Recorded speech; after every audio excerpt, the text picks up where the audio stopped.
네, 안녕하세요. 주식은 역시 기리기리세 기리십니다. 안녕하세요, 기론들. 자, 6월달이 이렇게 출발하게 되었습니다. 오늘의 경제 소식 빠르게 보도록 하겠습니다. 같이 공부하시죠. 렛츠 기릿! 첫 번째입니다. 미국 디폴트 위기 사실상 종시. 자, 다행히 별일 없이 지나간 걸 확인할 수 있고 앞으로도 이러한 노이즈는 계속 발생이 할 텐데, 그런데 대부분의 노이즈는 별일 없이 지나간다는 거 잊지 마시면 좋을 것 같습니다. 그런데 뭐 이렇게 말할 수는 있겠죠. 아니 길이 근데 1년에 한 번씩은 진짜 큰 리스크 오긴 오잖아. 물론 그렇긴 하지만 보통 그런 리스크는 우리가 아예 예상도 못할 때 그냥 빵 터지는 경우가 있어서 애초에 대응하기가 많이 어렵다라고 볼 수 있겠죠. 뭔가 대응의 기회를 주면은 그거는 진짜 리스크가 아닐 확률이 꽤나 높다는 것도 생각하시면 좋을 것 같습니다. 어쨌든 미국 디폴트 리스크 어떻게 끝났나 봤더니 오늘 하원에서 과반의 찬성표를 확보를 했다고 하며 이제 남은 거는 상원이겠죠. 그런데 사실 상원은 민주당 받치기 때문에 당연히 통과가 될 수밖에 없다고 합니다. 그렇다면 이제 남은 리스크는 이거밖에 없습니다. FOMC 별일 없이 잘 지나가기를 진심으로 바랍니다. 다음입니다. 올해 외국인은 삼성그룹을 쓸어갑니다. 아마도 다 예상하셨겠지만 그럼에도 역대급이라고 하는데요. 올해 삼전을 비롯한 삼성그룹주를 매수한 외국인 자금이 2000년 이후 23년 만에 최대치라고 합니다. 역대급이라는 말 쓸 수밖에 없다는 거겠죠. 그리고 금액으로 보자면 오랫동안 삼전을 10.2조 원이나 현재 매수하고 있으며, 그리고 삼전의 외국인 보유 비중도 1년 9개월 만에 최대치를 기록을 했다고 하죠. 작년에 분명 50% 밑으로 내려가서 더 이상 팔 데가 없다 이런 얘기가 많았는데, 그런데 결국 그때 바닥치고 지금은 어느덧 52.34%까지 올라온 걸 확인할 수 있습니다. 그리고 외국인은 작년에 삼전을 많이 매도를 했었습니다. 8.7조 원이나 매도를 했었다고 하죠. 그런데 지금은 이제 6월 1일인데 벌써 그 매도 금액을 훨씬 뛰어넘는 매수가 나타나고 있으며, 이 정도로 역대급 매수를 보여주다 보니까 투자자들 사이에서는 이러한 얘기가 돌고 있다고 합니다. 야, 외국인이 삼성전자를 뭐 어느 정도는 살 수 있지만 이렇게 사는 거는 그냥 살 리가 없다. 얘네가 이만큼 투자해가지고 뭐 한 7만원 초반 돼서 팔 리가 있겠냐, 더 올려놓고 팔겠지, 이러한 막연한 기대감도 현재 나오는 걸 봤을 때, 그런데 뭐 어느 정도는 일리가 있다라고 볼 수 있지 않을까요? 이 정도로 크게 매수를 해놨으니까 단기간 흐름은 뭐 흔들릴 수 있겠지만 장기간으로는 또 삼성전자 최소한 8만 전자는 볼 수 있지 않을까라고 볼 수 있습니다. 어쨌든 올해가 될지 아니면 내년이 될지 모르겠지만 8만 전자 위에서 노는 그날 서기리스는 당연히 이렇게 같이 공부하고 있을 거고, 아마도 얼마 지나지 않아서 그런 미래가 오지 않을까 그런 생각을 해봅니다. 다음입니다. 이 와중에 개인 투자자는 곧버스. 자, 코스피가 2600을 가자 지금 경제를 팔아, 곧 경기 침체 온다, 튀어라, 이런 소리를 외치며 곧버스와 인버스를 매수하고 있다는 소식인데요. 실제로 최근 개인 투자자는 한 달간 곧버스를 2200억이나 매수했고 당연히 전부 다 싹 다 물렸다라고 볼 수 있습니다. 자, 이 부분에 대해서는 지속적으로 말씀드리고 있죠. 지금은 인버스나 곧버스를 투자할 만한 타이밍이 아니라고 저는 생각하고 있습니다. 그리고 단순히 뭐 증시가 올라가고 말고 그게 중요한 게 아니라 설령 떨어질 확률이 매우 높다라고 생각을 하더라도 곧버스는 추천하지 않는데요. 그 이유는 엔비디아 보셨죠? 그렇게 올라갈 줄 누가 알겠습니까? 그렇기 때문에 증시 방향은 우리가 100% 맞출 수 있는 확률은 절대 존재하지 않습니다. 그런데 그 와중에 곧버스를 투자한다는 거는 맞추면 당연히 좋지만, 하지만 지금처럼 틀렸을 때는 타격이 정말 크다는 게 문제입니다. 이 곧버스 수익률이 마이너스인 것도 문제지만, 그런데 그 와중에 만약에 그냥 그 돈을 아무 데도 투자하지 말고 그냥 삼성전자에만 넣어놨어도 지금 같은 경우에 최근 며칠간 삼전 5% 넘게 오르지 않았겠습니까? 그런 수익률도 그냥 포기를 해야 되기 때문에 상대적 박탈감이 훨씬 더 커지는 그런 상황이 펼쳐지지 않겠습니까? 그러다 보면은 야, 내 원금 찾아야 된다라고 생각하며 더 무리한 투자를 하게 되며 결국 그러다가 시계 한번 털리고 주시장에서 아웃되는 경우가 분명 발생할 수 있기 때문입니다. 그렇기 때문에 이러한 곧버스 투자는 절대 하면 안 된다. 정말 하고 싶다면 한 50%는 그냥 현금 두고 그 다음에 또 50%는 인버스 정도만 하고 그 정도로만 하는 게 어떻겠나라고 볼 수 있겠네요. 그렇기 때문에 곧버스나 레버리지 이 두 개는 좀 피하시는 게 좋을 것 같고, 그리고 플러스 증시 방향만 보자면은 일단 저는 또 지금 상승론자 아니겠습니까? 지금 환율을 봤을 때는 장기적으로 환율이 하락할 거고, 그렇다면 외국인은 들어올 거고, 그 외국인은 뭘 살까요? 당연히 삼성전자, 하이닉스 위주로 살 수밖에 없겠죠. 그럼 결국은 다른 주식은 안 올라도 대형주가 오르기 때문에 지수는 오를 수밖에 없고, 결국 이러한 상황을 예상을 해봤을 때는 곧버스 타이밍은 좀 아니지 않을까. 일단 조금 더 기다렸다가 코스피가 최소한 2,700원 넘어가면은 그때 좀 고민해보는 게 어떻겠나 라고 볼 수 있습니다. 어쨌든 저기리시 이런 걸 맞출 수 있는 능력은 없지만 나중에 야 이건 좀 비싸진 것 같다 라는 생각이 들면은 그때 또 인버스 매수에 대한 그런 이야기 그런 것들을 다뤄보도록 하겠습니다. 다음입니다. SM 주가가 급락. 오늘 SM이 급락했다고 합니다. 그 이유는 그룹 엑소의 백현, 시우민, 첸이 전속 계약 해지를 통보했기 때문인데요.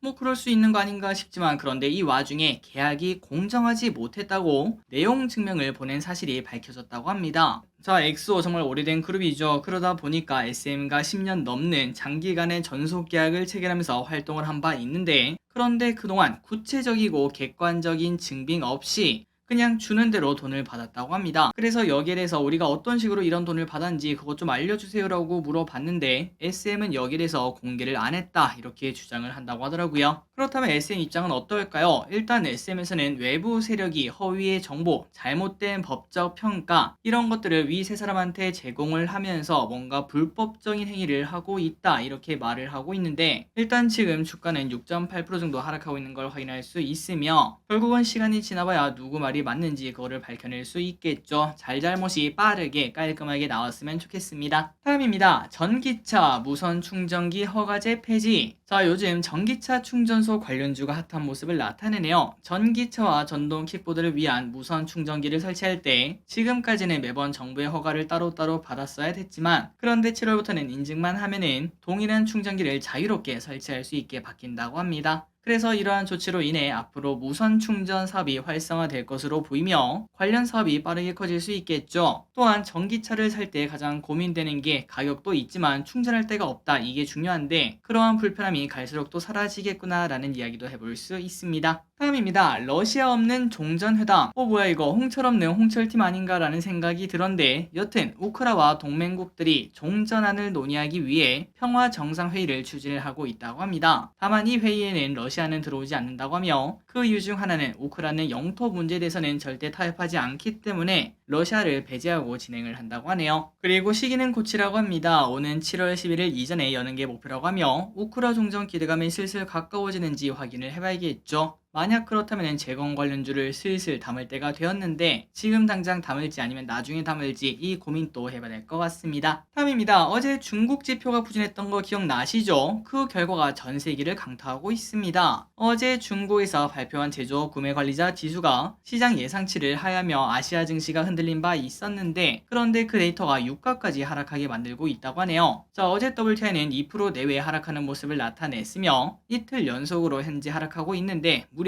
6.3%나 급락했다고 합니다. 그렇다면 그 이유가 뭘까? 바로 또 중국 때문이라고 볼 수 있겠죠. 세계 최대의 소비국인 중국이 제대로 소비를 못하니까 유가가 떨어질 수밖에 없다고 합니다. 게다가 유가만 이런 흐름을 받는 게 아닙니다. 구리와 알루미늄도 세계의 공장이 돌아가야 그러니까 중국이 열심히 돌아가야 가격이 오를 수밖에 없는데 중국의 성장이 기대에 못 미치면서 비철금속 가격도 지속적으로 하락하는 걸 확인할 수 있다고 합니다. 다음입니다. 일론 머스크 다시 1등이다. 원래 세계 1위 부자였던 LVMH 회장을 제치고 머스크가 다시 세계 1위를 차지했다고 합니다. 그렇다면 갑자기 또 순위가 바뀐 이유가 뭔가 봤더니 테슬라 주가가 다시 $200를 회복한 바 있고 이 와중에 LVMH 주가가 하락하고 있는 걸 확인할 수 있다고 하네요. 그나저나 LVMH 이야기를 해보자면 최근 한 달간 10%가 넘는 하락세를 보이고 있으며 이렇게 하락한 이유는 바로 중국 때문이라고 합니다. 방금 전에 보다시피 중국의 상황이 조금은 안 좋은 걸 확인할 수 있고 그러다 보니까 명품 사랑은 또 중국의 특징 아니겠습니까? 그 시장이 조금은 둔화될 것 같자 이렇게 주가가 하락하고 있는 걸 확인할 수 있다고 하네요.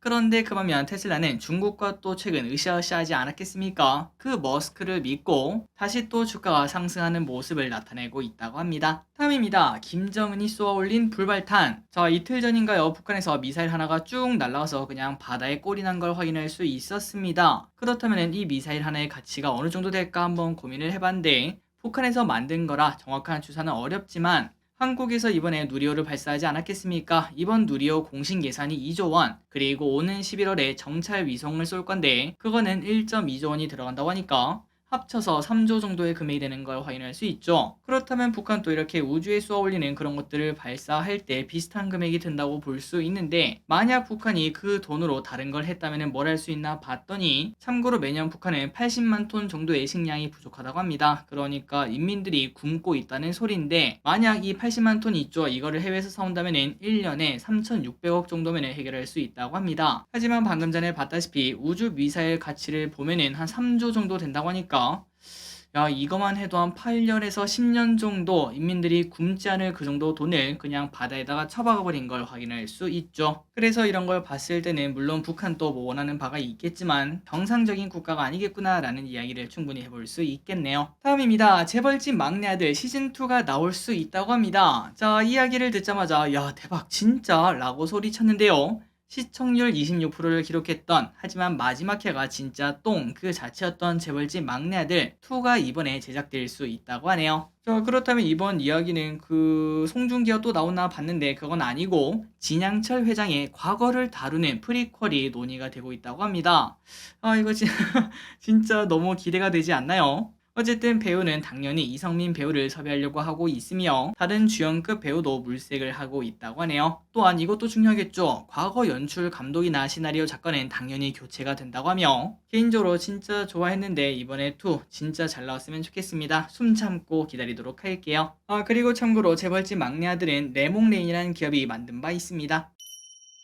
다음입니다. 애플 헤드셋 다음 주 공개. 자, 벌써 시간이 진짜 빠릅니다. 애플의 MR 헤드셋이 다음 주에 공개될 것으로 예상이 된다고 하며, 하지만 업계에서는 뭐 별거 있겠어 라는 모습을 나타낸다고 하네요. 그러니까 기대감이 매우 낮은 걸 확인할 수 있는데, 이처럼 기대감이 낮은 이유는 MR 헤드셋 시장 자체가 아직은 크기가 좀 어렵고, 아무리 애플이라고 하더라도 가상현실 시장을 한 번에 살리긴 어렵다 이렇게 판단을 한다고 합니다. 또한 지금 월가의 관심은 다 여기에 꽂혀 있죠. 뭐죠? 맞습니다. AI. AI에 정말 많은 관심이 꽂혀 있기 때문에 상대적으로 애플 헤드셋의 관심도 상대적으로 떨어지는 걸 확인할 수 있다고 합니다. 자, 과연 다음 주에 어떤 얘기가 나올지 한번 보도록 할게요. 다음입니다. 지역 축제는 왜 이렇게 비쌀까? 요 며칠 지역 축제 바가지 관련 소식이 많이 뜨고 있더라고요. 그래서 쓱 보자면은 여러 지역 축제에서 말도 안 되는 금액을 받으며 음식을 팔고 있다는 글이 올라오고 있다고 합니다. 그래서 한 사람의 글에 따르면은 지역 축제에 가서 해물파전을 딱 시켰는데 2만원짜리가 그냥 사람 얼굴만한, 그러니까 혼자 먹어도 좀 부족한 그 정도 양이라고 하죠. 그 정도 양밖에 안 나온다고 합니다. 게다가 다른 음식도 뭐 당연히 비슷하겠죠. 소위 창렬이라고 부르기도 아까울 정도로 비싼 금액을 받고 있다고 하는데요.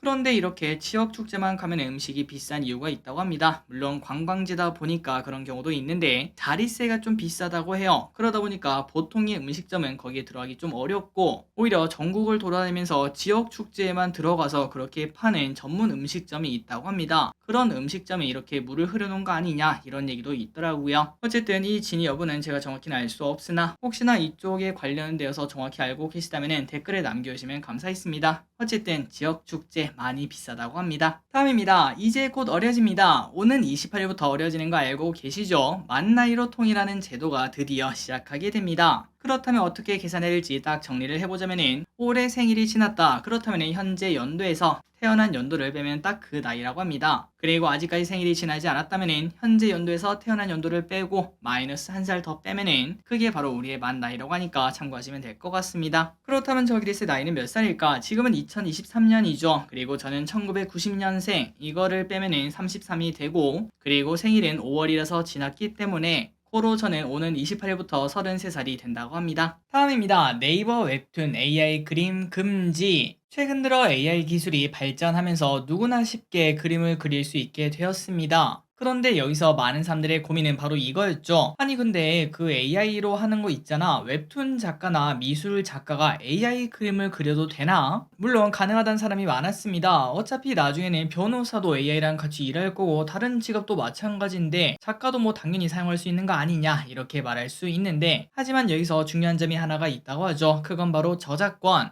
AI라는 게 결국은 다른 그림들을 전부 다 참고해서 결국 그리는 거라, 여기에 과연 저작권이 있냐 없냐 이 부분에 대한 다툼이 존재하고 있다고 합니다. 그래서 아직까지는 AI가 그린 그림은 누가 그린 것인지 대한 그런 사회적 합의가 되지 않아서 결국 네이버 웹툰은 이러한 논란을 의식을 했는지 공모전 본선에서는 AI 그림을 금지하는 걸로 결정을 내렸다고 합니다. 아마 앞으로 AI 창작물 여기에 대한 저작권 관련 이야기가 정말 많이 나올 거라고 볼 수 있겠네요. 다음입니다. 배달업계가 바뀌고 있습니다. 얼마 전까지만 하더라도 배달 수요가 늘어나자 배달비가 계속 높아지는 걸 우리가 두 눈으로 똑똑히 봤죠. 그런데 이제는 높은 배달비로 인해 배달 수요가 최근 들어 많이 줄어들자 다시 배달업계는 배달비 인하 전쟁을 시작하고 있다고 합니다. 실제로 배달을 요즘 안 시키는 사람들을 딱 모아놓고 왜 안 시켰습니까? 라고 물어보면은 83%의 사람들이 배달비가 비싸서 이렇게 답을 했다고 하니까 그만큼 우리에게 다가온 배달비는 많이 비쌌다고 볼 수 있겠죠. 그래서 이러한 이유 등으로 인해 지속적으로 사용자가 이탈하고 있는 배달앱 3사는 이제서야 배달비 경감 대책을 하나둘씩 내놓고 있는 걸 확인할 수 있다고 합니다. 자, 최근 들어 배달 어플 들어가면 조금 싸지는 느낌이 좀 들긴 하죠. 다만 배달비를 낮춘다고 하더라도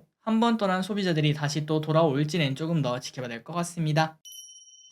다음입니다. 오늘부터 코로나는 사실상 감기. 자, 오늘부터 코로나 관련 경보와 심각에서 경계로 하향되었다고 하며 이는 3년 3개월 만에 회복이 된 거라고 합니다. 그래서 이거는 뭐 좋은 소식인지 아닌지 모르겠지만 어쨌든 이제는 코로나에 걸려도 격리 의무가 사라졌고 격리 권고만 있기 때문에 회사나 학교에 가도 무방하다고 하니까 참고하시면 될 것 같습니다. 또한 마스크가 중요하겠죠. 대중교통 그리고 의원과 약국 여기서는 이때까지 마스크를 써야 되는데 그런데 이제는 진짜로 다 벗어도 된다고 하며 다만 병원급 의료기관이나 입소용 감염 취약시설에는 여전히 있어야 된다고 하니까 참고하시면 좋을 것 같습니다. 다음입니다. 이거 무조건 찾아 먹어야 되죠. 청년에게 5천만 원을 만들어주기 위한 적금인 청년 도약 계좌 신규 가입이 6월 중순에 가능해질 전망이라고 합니다. 아직까지 적금 금리는 공개되지 않았으나 곧 12일에 나온다고 하네요. 일단 청년 도약 계좌는 개인소득 7,500만 원 이하, 가구소득이 중위 180% 이하, 만 19세에서 34세 청년을 대상으로 운영이 된다고 하니까 참고하시면 좋을 것 같고 또한 2,400만 원 이하 청년의 대선은 저소득층 우대 금리도 보유한다고 하니까 대상이 된다면 꼭 확인해 보시면 좋을 것 같습니다. 그리고 이번에는 청년 지원 대책 이런 게 나왔으니까 다음에는 다른 세대도 아우르는 그러한 지원 정책이 나왔으면 좋겠네요. 마지막입니다. 대형 스펙 합병이 등장을 했다고 합니다. 보통 스펙은 2,000원이죠. 그런데 얼마 전부터 1만원짜리가 나왔던 거 기억하고 계실 겁니다. 이 스펙은 소형 기업이랑 합병하는 게 아니라 중대형 기업이랑 합병을 위해서 대형 스펙이 여러 상장한 바 있었는데 그런데 이때까지 인기가 그렇게 많지는 않았죠. 하지만 이번에 드디어 성공을 했다는 소식입니다. 자, 왼쪽에 보이는 이 스펙입니다. 하나금융 25 스펙. 이 친구는 PIE 이런 기업과 함께 스펙 소멸 방식으로 흡수 합병을 한다고 하며 신규 상장 가격은 13,538원, 합병 후 시총은 4,800억이나 된다고 합니다. 그나저나 PIE 이 기업이 뭐하는 기업인가 했더니 2차 전지 검사 솔루션 기업이라고 하는데 합병이 성공적으로 된다면 다른 대형 스펙도 관심을 한번 가져봐야겠죠.